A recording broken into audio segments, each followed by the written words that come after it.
মিথিলা বয়স ১৫, ক্লাস 9-এ পড়ে। ইদানিং সে যেন কেমন একটু চুপচাপ হয়ে গেছে। কারোর সাথে মেশে না, কথা বলে না। এমনকি ঘরোয়া আলাপেও তার যেন কোনো আগ্রহ নাই। মা একদিন তার ডায়েরির পাতা উল্টে দেখলেন যে সেখানে লেখা আছে, এতদিনের সম্পর্ক এইভাবে ভেঙে গেল? ও নিশ্চয়ই কারোর সাথে সম্পর্কে জড়িয়েছে। আমি কোনোভাবেই মেনে নিতে পারছি না। ভীষণ কষ্ট পাচ্ছি। তো মা যখন ডায়েরির এই পাতা উল্টে এই লেখাগুলি দেখল, সে তো একেবারে রাগে ফেটে পড়ল। তার তাৎক্ষণিক প্রতিক্রিয়া হচ্ছে সে রাগে একেবারে ফেটে পড়ল এবং প্রথমেই তার মনে হলো যে এটার একটা বিহিত করতে হবে, মেয়েটাকে শাসন করতে হবে, তাকে নিয়ন্ত্রণে আনতে হবে, তার সাথে কথা বলা বন্ধ করতে হবে, তার মোবাইল কেড়ে নিতে হবে। কিন্তু একটু পর যখন তিনি একটু স্থির হলেন, তখন তিনি সামলে উঠলেন এবং ভাবলেন যে এভাবে তো রিয়্যাক্ট করলে হবে না।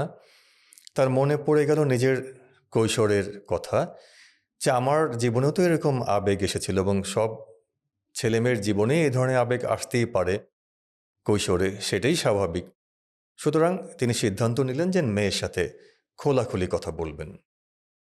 তো একদিন সন্ধ্যাবেলা মেয়ের সাথে বসলেন, খোলামেলা কথা বলছেন, এই কথা সেই কথা, নানা কথার ফাঁকে একটা পর্যায়ে ওই প্রসঙ্গটা এলো এবং প্রসঙ্গটা আসার পরে তিনি তখন বললেন যে, দেখো মা, আমিও কিন্তু একটা ছেলেকে খুব পছন্দ করতাম। কিন্তু পরে একসময় বুঝেছি যে সব সম্পর্ক আসলে পরিণতির দিকে গড়ায় না, বা সব সম্পর্কের ফলাফল সবসময় ভালো আসে না।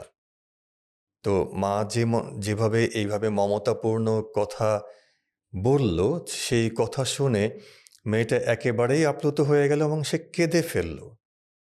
মা তখন তাকে জড়িয়ে ধরলেন এবং বললেন, দেখো, তুমি যখন কষ্ট পাও তখনও আমাকে জানাবে, যখন খুশি হও তখনও আমাকে জানাবে। তুমি তো আমারই মেয়ে, আমি তো সবসময় তোমার পাশে আছি। এতক্ষণ যে ঘটনাটা বললাম সেটা হচ্ছে পজিটিভ প্যারেন্টিংয়ের ইফেক্টিভ কমিউনিকেশনের একটা চমৎকার উদাহরণ। আর বাস্তবে কিন্তু আমরা এমনটা হরহামেশা দেখি না, বাস্তবে বরং উল্টো ঘটনাই ঘটে বেশি। অর্থাৎ এই যে ছেলে মেয়ের বন্ধুত্ব, বন্ধুত্ব থেকে প্রেম এবং প্রেম থেকে ব্রেকআপ, আবার প্যাচআপ, আবার ব্রেকআপ, এই কথাগুলি কিন্তু এখন হরহামেশাই শোনা যায় এবং এই ঘটনার পরিপ্রেক্ষিতে ছেলে মেয়েরা অনেক সময় হতাশ হয়ে যায়, বিষণ্ণ হয়ে যায় এবং সে কাউকে খুলে বলতে পারে না, এমনকি মা বাবাকেও তো বলতে পারেই না। তো সে কারণে তার হতাশা চরম পর্যায়ে চলে গেলে অনেক সময় সেটা কিন্তু আত্মহত্যার দিকেও টার্ন করে। এর আসলে মূল কারণ কি? মূল কারণ হচ্ছে বাবা মার সাথে সন্তানের কমিউনিকেশন গ্যাপ। আসসালামু আলাইকুম, আমি সেলিম সাজ্জাদ। পজিটিভ প্যারেন্টিং নিয়ে আজকের আলোচনায় আপনাদেরকে স্বাগত জানাচ্ছি। কমিউনিকেশন গ্যাপ বর্তমান সময়ের সবচেয়ে কম গুরুত্ব পাওয়া গুরুত্বপূর্ণ সামাজিক সমস্যা। আসুন আমরা আজকে বোঝার চেষ্টা করি যে কমিউনিকেশন গ্যাপটা কেন এবং কিভাবে এর সমাধান করা যায়। আমরা অনেক সময় অভিভাবকেরা কমিউনিকেশন গ্যাপটা কি সেটাই ধরতে পারি না। অনেক সময় আমরা ভাবি যে কমিউনিকেশন গ্যাপ নাই, আসলে কিন্তু আছে। আমি কিভাবে বুঝবো? এই যে ২৪ ঘন্টার সময়, এই ২৪ ঘন্টার সময়ের মধ্যে কি আমরা একটানা আমার সন্তানের সাথে কথা বলে যেতে পারি? নাকি আমাদের কথাবার্তাগুলি এরকম পারপাসিভ টাইপ হয়, লেকচারিং টাইপ হয়, যে কোথায় গিয়েছিলে? তুমি খেয়েছো? স্কুলে গিয়েছিলে? কোচিংয়ে গিয়েছিলে? এই ধরনের পারপাসিভ লেকচারিং টাইপের কথাবার্তা কিন্তু আমাদের সন্তানেরা পছন্দ করে না এবং সেখান থেকেই কিন্তু শুরু হয়ে যায় কমিউনিকেশন গ্যাপ। আবার কমিউনিকেশন গ্যাপের মধ্যে আমরা আছি কিনা সেটা বোঝার আরেকটা উপায় হচ্ছে, আমরা কি আমাদের সন্তানদেরকে কোয়ালিটি টাইম দিচ্ছি? কোয়ালিটি টাইম বলতে আসলে কি বোঝায়? কোয়ালিটি টাইম হচ্ছে আপনি যখন আপনার সন্তানকে সময় দিচ্ছেন, আপনারা যখন একসাথে সময় কাটাচ্ছেন, তখন আপনারা উভয়েই সেই সময়টাকে এনজয় করতে পারছেন কিনা, এটা হচ্ছে একটা দিক। এবং পাশাপাশি আপনারা এই ধরনের সময় কাটানোর ব্যাপারে আরও বেশি আশা করেন কিনা, প্রত্যাশা করেন কিনা। ব্যাপারটা যদি এমনটা হয় তাহলে বুঝতে হবে যে আসলে কোয়ালিটি টাইম কাটাচ্ছেন।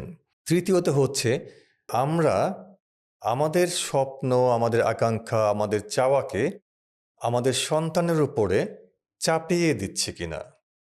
যদি চাপিয়ে দিয়ে থাকি, সন্তান সেটা মেনে নিচ্ছে না কিন্তু আমরা চাপিয়ে দিচ্ছি, বিষয়টা যদি এমন হয় তাহলে অবশ্যই কমিউনিকেশন গ্যাপ আছে।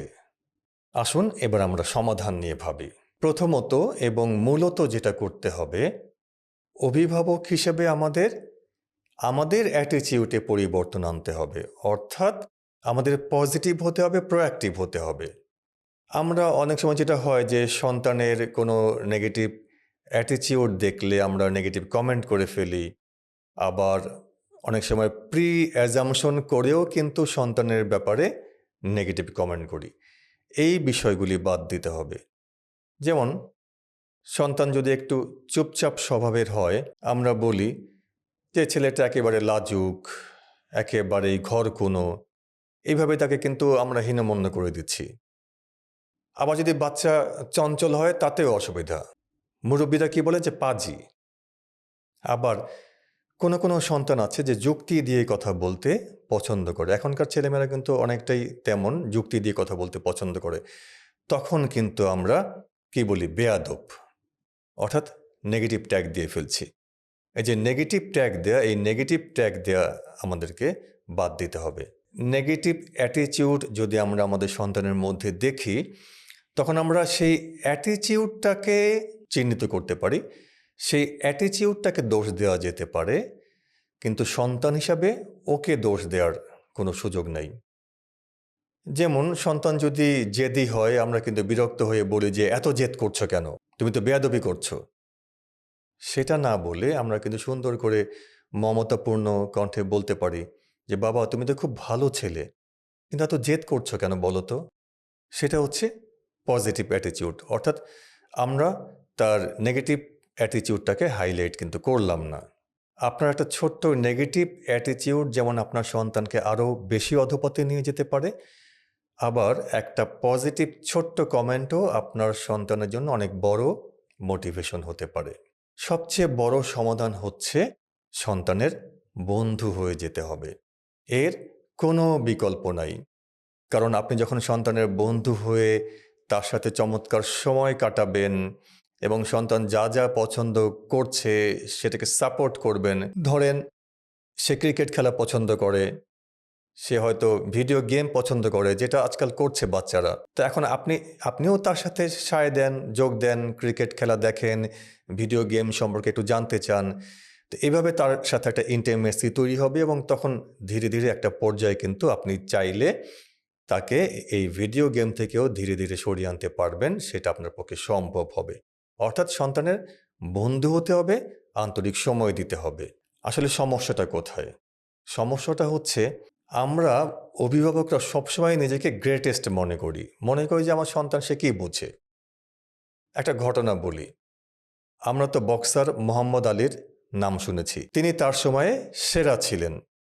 তার একটা বৈশিষ্ট্য ছিল যে যখন তিনি মঞ্চে নামতেন তিনি লাফাতে লাফাতে বলতেন যে I am the greatest, I am the greatest. এটা ছিল তার একটা কৌশল। কিন্তু তিনি তার জীবনের সর্বশেষ যে বক্সিং প্রতিযোগিতা হয়েছিল সেখানে কিন্তু তার চেয়ে অনেক কম বয়সী ১৯ বছর বয়সী একজন বক্সার লিওন স্প্রিংস তার কাছে কিন্তু হেরেছিলেন। ঘটনাটা কি ছিল? মোহাম্মদ আলী স্বভাব সুলভ ভঙ্গিতে যখন বলছিলেন যে I am the greatest, I am the greatest, তখন একইভাবেই ওই লিওন স্প্রিংসও কিন্তু লাফাতে লাফাতে বলছিল but I am the latest, এবং সেই বক্সিংয়ে কিন্তু মোহাম্মদ আলী হেরে গিয়েছিলেন। তো আমরা নিশ্চয়ই বুঝতে পারছি আজকের আলোচনা থেকে যে আমাদের কোন পয়েন্টটি নিতে হবে এবং কোন পয়েন্টগুলি আমাদের অনুসরণ করতে হবে। আজকে আমরা কমিউনিকেশন গ্যাপ নিয়ে যে আলোচনা করলাম, সেই আলোচনা থেকে যদি আপনি সুফল পেতে চান, অনুসরণ করতে চান, কাজে লাগাতে চান, সেক্ষেত্রে অভিভাবক হিসাবে আপনাকে কিন্তু আগে অনেক বেশি স্থির থাকতে হবে, প্রশান্ত থাকতে হবে, প্রোঅ্যাক্টিভ থাকতে হবে। এবং সেটা কখনো সম্ভব হবে যখন আপনি নিয়মিত মেডিটেশন করবেন। আর নিয়মিত মেডিটেশন চর্চার ফলে আপনার ভেতর থেকে একটা স্বতঃস্ফূর্ত মমতার শক্তির জাগরণ ঘটবে। আর এই মমতার শক্তি দিয়ে আপনি আপনার সন্তানের হৃদয় জয় করতে পারবেন। তাই সবসময় সন্তানের কল্যাণ কামনায় তার জন্যে প্রার্থনা করুন, তার পাশে থাকুন, তার হাতটা ধরে থাকুন এবং কখনো হাল ছাড়বেন না। সবসময় ভালো ভাবুন, ভালো থাকুন। খোদা হাফেজ। আসসালামু আলাইকুম।